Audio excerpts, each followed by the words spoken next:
Hello दोस्तों, स्वागत है आपका आपके यूट्यूब चैनल विज्ञान पथ पे। दोस्तों, आज की वीडियो में हम रेलवे ग्रुप डी एनटीपीसी में पूछे जाने वाले हिस्ट्री के महत्वपूर्ण जो पिछले वर्षों में पूछा गया हिस्ट्री के महत्वपूर्ण क्वेश्चनों को देखेंगे, जो आपको याद कर लेना चाहिए। दोस्तों, चलिए वीडियो शुरू करने से पहले आप हमारे यूट्यूब चैनल को सब्सक्राइब करें और घंटी वाले आइकन पर क्लिक करें, ताकि जब भी हम इस प्रकार की वीडियो लाएँ उसका नोटिफिकेशन आपको समय से मिलता रहे। चलिए शुरू करते हैं। दोस्तों, आज की वीडियो में हम railway group D NTPC exam में हिस्ट्री के पूछे जाने वाले इंपॉर्टेंट क्वेश्चनों को देखेंगे। ये पार्ट 1 है, इसका पार्ट 2 जल्दी आ जाएगा।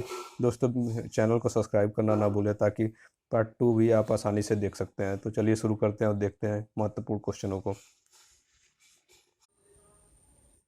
पहला है, भारतीय पुरातत्व सर्वेक्षण का गठन किसने किया था? भारतीय पुरातत्व सर्वेक्षण का गठन अलेक्जेंडर कनिंघम ने किया था। चलिए नेक्स्ट पे चलते हैं। दूसरा, मानवीय विकास के संबंध में हाल ही में खोज की गई कड़ी कौन से जीवाश्म की खोज है? मानवीय विकास के संबंध में हाल ही में खोज की गई कड़ी कौन से जीवाश्म की खोज है? होमो नलेडी। चलिए नेक्स्ट पे चलते हैं। अगला है, सिंधु घाटी सभ्यता की सबसे महत्वपूर्ण विशेषता क्या थी? सिंधु घाटी सभ्यता की सबसे महत्वपूर्ण विशेषता ईंटों से बने भवन। चलिए नेक्स्ट पे चलते हैं। अगला है, सबसे पहले पहिए किसके बने थे? तो सबसे पहले पहिए लकड़ी के बने थे। चलिए नेक्स्ट पे चलते हैं। निम्न में से किस वेद में बीमारियों का उपचार दिया गया था? अथर्ववेद में बीमारियों का उपचार दिया गया था। अगला है, सत्यमेव जयते का अर्थ है? सत्यमेव जयते का अर्थ है सत्य की ही विजय। सत्यमेव जयते मुंडकोपनिषद से लिया गया है।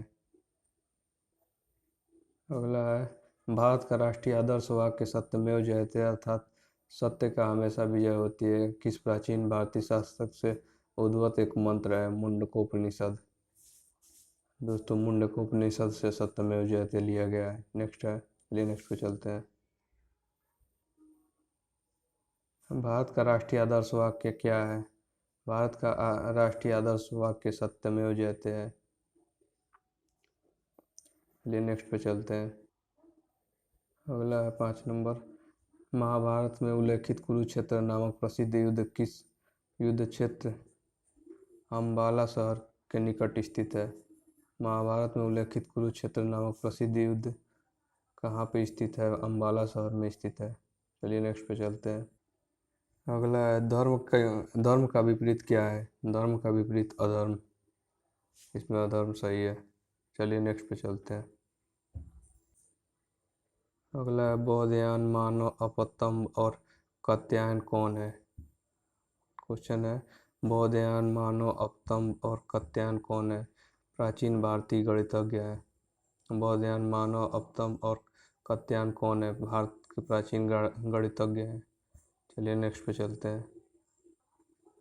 अगला है, त्रिरत्न की अवधारणा से संबंधित है। त्रिरत्न की अवधारणा जैन धर्म से संबंधित है।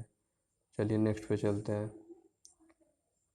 अगला है, पंचतंत्र की 10 कथाएं किसके द्वारा रचित मानी जाती है? पंचतंत्र की 10 कथाएं विष्णु शर्मा द्वारा रचना की गई है। पंचतंत्र की 10 कथाएं विष्णु शर्मा द्वारा रचित हुई है। इसके पंचतंत्र की 10 कथाओं के रचयिता विष्णु शर्मा है। चलिए नेक्स्ट पे चलते हैं। अगला है, भारत का सबसे बड़ा तथा दुनिया का दूसरा सबसे बड़ा मठ त्वांग मठ कहाँ स्थित है? त्वांग मठ अरुणाचल प्रदेश में स्थित है। क्वेश्चन है, भारत का सबसे बड़ा तथा दुनिया का दूसरा सबसे बड़ा मठ त्वांग मठ स्थित है अरुणाचल प्रदेश में। नेक्स्ट पे चलिए चलते हैं। प्राचीन समय में अवध किस नाम से जाना जाता था? प्राचीन समय में अवध कौशल के नाम से जाना जाता था। प्राचीन समय में अवध कौशल के नाम से जाना जाता था। चलिए नेक्स्ट पे चलते हैं। सम्राट अशोक किसके पुत्र थे? सम्राट अशोक बिंदुसार के पुत्र थे। सम्राट अशोक किसके पुत्र थे? बिंदुसार के। अगला है, चाणक्य का अन्य नाम क्या है? चाणक्य का अन्य नाम विष्णुगुप्त भी है। चलिए नेक्स्ट पे चलते हैं।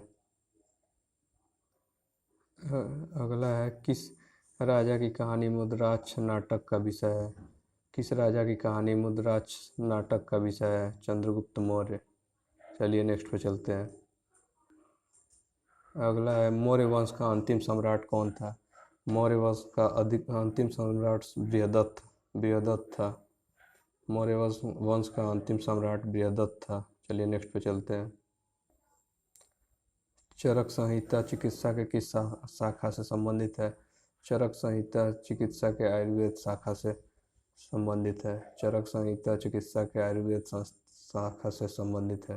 चलिए नेक्स्ट पे चलते हैं। अगला है निम्नलिखित में से कौन सी गुफाओं की खुदाई राजा खारवेल द्वारा की गई थी? अगला है निम्नलिखित में से कौन सी गुफाएं की खुदाई राजा खारवेल द्वारा की गई थी? खंडगिरी गुफाएं। चलिए नेक्स्ट पे चलते हैं। गुप्त साम्राज्य का वास्तविक संस्थापक था। गुप्त साम्राज्य का वास्तविक संस्थापक श्रीगुप्त था। चलिए नेक्स्ट पे चलते हैं। अगला है गुप्त काल के दौरान चीन के किस यात्री ने भारत पर भ्रमण किया था? गुप्त काल के दौरान चीन के किस यात्री ने भारत में भ्रमण किया? फाहियान ने। चलिए नेक्स्ट क्वेश्चन पे चलते हैं। अगला है पंच सिद्धांतिक बृहद संहिता और शाक्य सिद्धांत के लेखक बाराहमीर। प्रश्न है पंच सिद्धांतिका बृहद संहिता और शाक्य सिद्धांत के लेखक कौन है? बाराहमीर। चलिए नेक्स्ट पे चलते हैं। अगला है निम्नलिखित में से प्राचीन संस्कृति शब्दकोश कौन सा है? अमरकोश। प्रश्न है निम्नलिखित में से प्राचीन सांस्कृतिक शब्दकोश कौन सा है? अमरकोश। चलिए नेक्स्ट पे चलते हैं। अगला प्रश्न है ज्यामिति के जनक किसे कहा जाता है? ज्यामिति के जनक यूक्लिड को कहा जाता है। चलिए नेक्स्ट पे चलते हैं। अगला है किस चालुक राजा ने कन्नौज के राजा हर्ष को पराजित किया था? किस चालुक राजा ने कन्नौज के राजा हर्ष को पराजित किया था? पुलकेशिन सेकंड। चलिए नेक्स्ट पे चलते हैं। अगला है राजतरंगिणी द्वारा किन राज्यों के राजाओं का वर्णन किया गया है?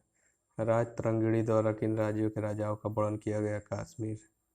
कश्मीर के राज्यों के राजाओं का वर्णन किया गया। दोस्तों कैसा लगा ये वीडियो कमेंट करके बताएं। दोस्तों ये पार्ट 1 है। पार्ट 2 देखने के लिए चैनल को सब्सक्राइब करके रखें। जल्दी इसका पार्ट 2 आएगा। इसमें आप और भी क्वेश्चनों को देख पाएंगे जैसे रेलवे एनटीपीसी परीक्षा 2016 में पूछे गए महत्वपूर्ण प्रश्नों को। तो चलिए थैंक यू दोस्तों।